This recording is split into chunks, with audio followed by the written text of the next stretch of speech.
Hey, Don Sherblom here, Coldwell Banker in Clinton. I was intending to do a sort of spring market. Here we are. What do we expect? And that is in the slides down below. But first, let me quickly address this issue because on Friday, the NAR proposed a settlement to the lawsuit.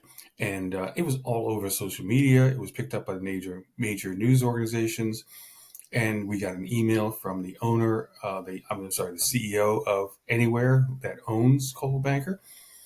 And really, what it comes down to is two things. Um, as you know now, right now, sellers pay the buyer's agent commission as well as the listing agent commission.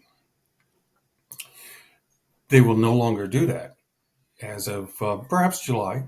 The settlement could be approved by the courts as soon as July, and there will be no offer of compensation to buyer's agents in the MLS. Buyer's agents will be required to have a signed buyer agency agreement, and that means basically that home buyers will pay for the services of a realtor. Who wins and who loses in this agreement? It's quite obvious that the home sellers win. They can pay a lower sales commission, so they win at least in the short term. Since they no longer pay the buyer's share, it'll cost less to sell a home. Buyers lose because they will not have an agent working on their behalf unless, in top of scraping together a down payment and closing costs, they can compensate the agent themselves. It's a pretty heavy lift for most home buyers, but also especially for first-time home buyers. Brokers and agents will adapt to that changing environment, no doubt about it. Um, Home prices will not, however, decline by the amount of reduced sales commission. Sellers don't decide on what their home sells for, right? That's determined by two things: the level of the supply and demand, the relative inventory of homes for sale, and the quality of that product, how much the home stands out. Even homes of a similar size, age, location, etc., can be different. A home well prepared, skillfully marketed, with the expertise and personal service of a real estate agent will sell for more. You cannot decouple supply and demand, and that's what really determines the sale price. Okay, so now as home prices have soared here, we see what they've done in North Hunterdon and Voorhees High School sending districts. Since 2019, where the average home price was just under 400,000, to 2023, where it's up over 550. As prices soared, so did the Coldwell Banker market share. Among the top five, Coldwell Banker sold far more homes than our closest competitor. Now, let me show you a little bit about what I do in marketing homes. First of all, we do have a virtual tour that includes a combination of 360 virtual tours, right? So that the person can look all the way around in the house, etc. Right? And still shots, high quality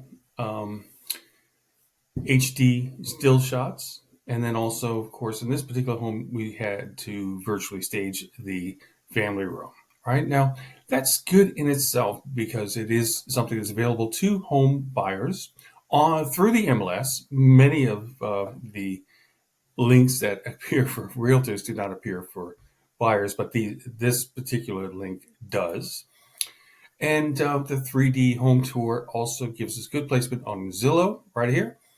And it's a little less dramatic on Realtor.com and ColdwellBanker.com, but it's there.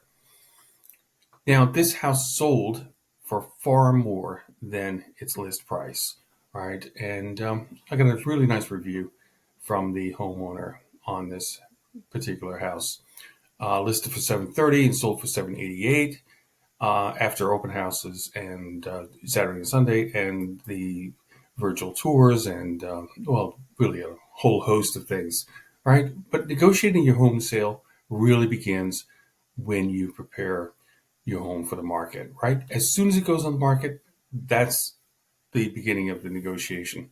That's when buyer expectations are set. And what you can see here now is the level of real estate activity has really dropped off in the last 3 years. January 2021 versus January 2024, from 200 to 100 homes under contract each month. Now, the inventory of homes for sale, however, has dropped off a cliff in with the onset of the pandemic. A little uncertainty there, and then March and June. By June, we were well on our way to a lower inventory, i.e., a hot seller's market, around 2 months to sell every house in the market. And as long as the inventory remains low, and it has remained low, right? If we look at right through February 2024, the inventory, the ratio of buyers to sellers, remains very hot, very strong for the seller's market. Now, look at the nationwide, the 12-month shift in inventory. Green, Florida, leads the country in terms of the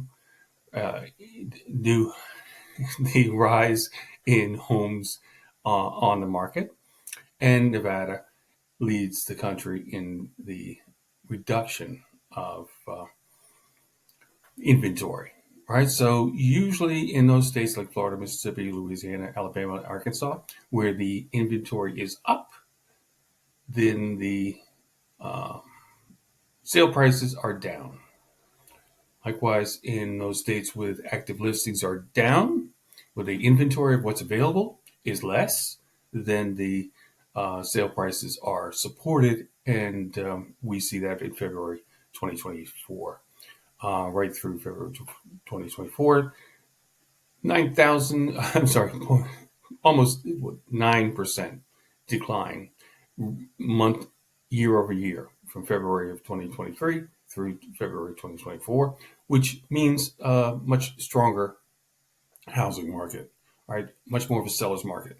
So we're still there. We're still in a seller's market.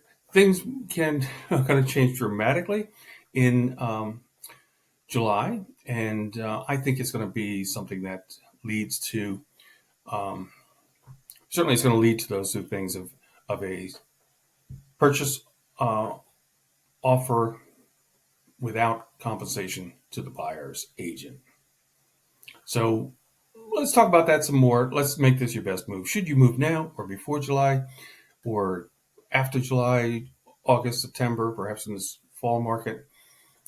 It all depends on what will happen with the market and also what your personal family situation is, right? So give me a call. Let's get together. Let me take a quick look at your house and give you an idea of what it would sell for now. And we'll take the future when it comes. Okay, so I'll talk to you soon.